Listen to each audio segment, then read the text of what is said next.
Right, Govier's Lane, Watchet, 7:20 AM in the morning on the 25th of June. Just approaching our problem gates, and I can see that they have been tied open again. And let's go and have a closer look. Both gates look tied wide open. Someone said to me recently, "Oh, I'm glad the railway have realised their mistake and they're tying the gates open for us." Little do they realise the railway has not done anything about it. It's local residents tying them open. Yeah, the usual tie wraps. But what I was going to film this morning was this gate here that they recently repaired can stay in that position if someone leaves it fully open. I always want to get a record of the angle of the hinges, because I've got a feeling the reason is that when it was repaired recently, the angle is different. So if you compare the top of the gate, and I'll film them on the other side in a minute, and I think that outside edge of the gate is a lot higher, and therefore it closes easier, more reliably. Anyway, the other thing, I was going to say that if there was a chain attached to the gate and to the fence, when it closed, the chain length was adjusted such that it wouldn't quite reach the stop here. That's one fairly cheap and easy solution. The other idea that was very cheap is that this post here would be replaced by an old car tyre, so that when the gate did bang into it, it hit rubber, a car tyre, which would not make the noise that these do, the gates do presently. Anyway, let's have a look at the relative height. So this is that gate. Here's the gate on the other side. Now I think the outer edge of that gate is a lot higher, and therefore that's why it closes more reliably than that one. Again, an old tyre up on the ground. You see how regularly people are tying them open. Anyway, there you are. Another case of the residents taking things into their own hands. At least it's less destructive, but I do hope the railway gets a message. Because not only are those people up there disturbed by banging gates, so are the people in those houses.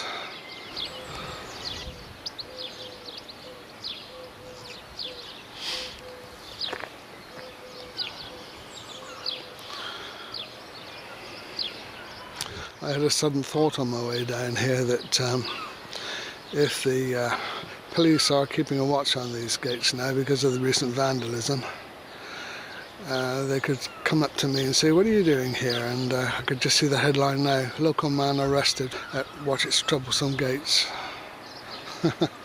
On the subject of problems of vandalism here, if a camera were mounted on that pole there,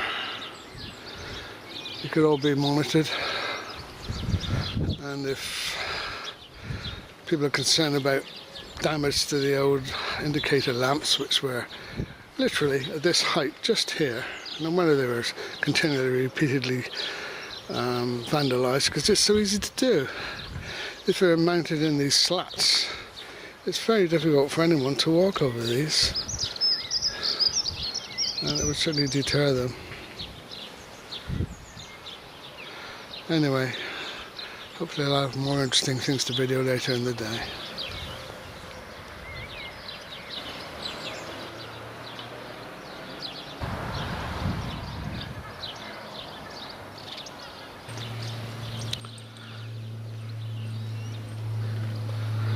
I was just looking at one of my own videos recently, and it struck me that someone now, perhaps the railway, has actually put a little extra protection here to stop people stepping over, in the form of an extra piece of wire here, making it not quite so easy to step over. But really, look, you can push that wire down to exactly the same height as the wire netting was before.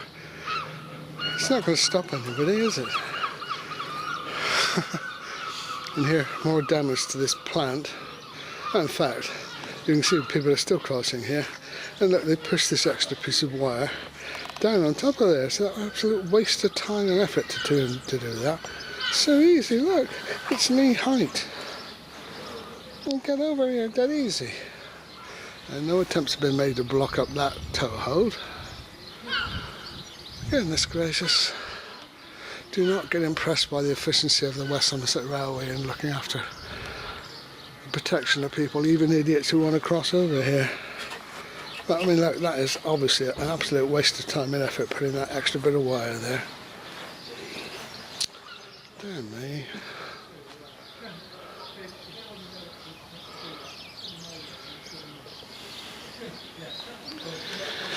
Anyway, here we are. Over the wall where the new bridge foundations are being put in. I don't know if I can get high enough, but you can see there is some concrete there now. One or two of the flowers of Keith's lovely little garden still survived on the edge. It seems a shame after all his effort to make that corner pretty. Hopefully he was able to rescue his potato crop.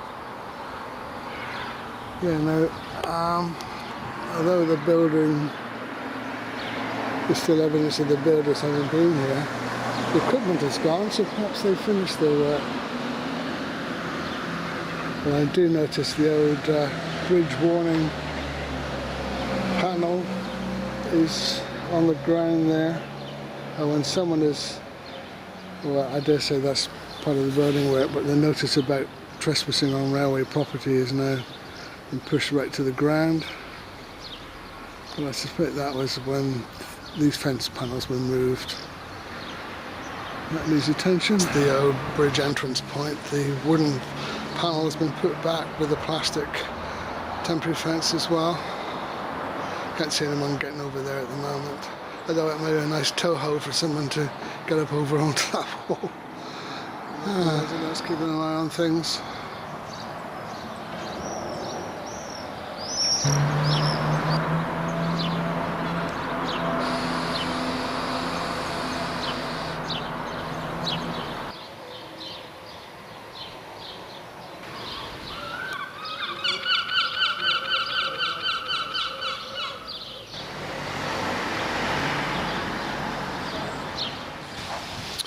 You might think I've come back to Watchets level crossing again with the gates tied open, but no, I'm close to the railway headquarters at Minehead on the same piece of railway,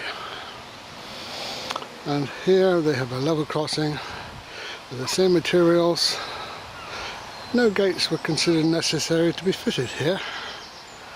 Now why are the citizens of Watchet forced to put up with the inconvenience of having gates then?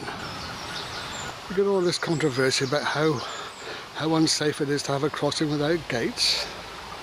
And here is one, really close to the headquarters of the railway. This is a view from the other side.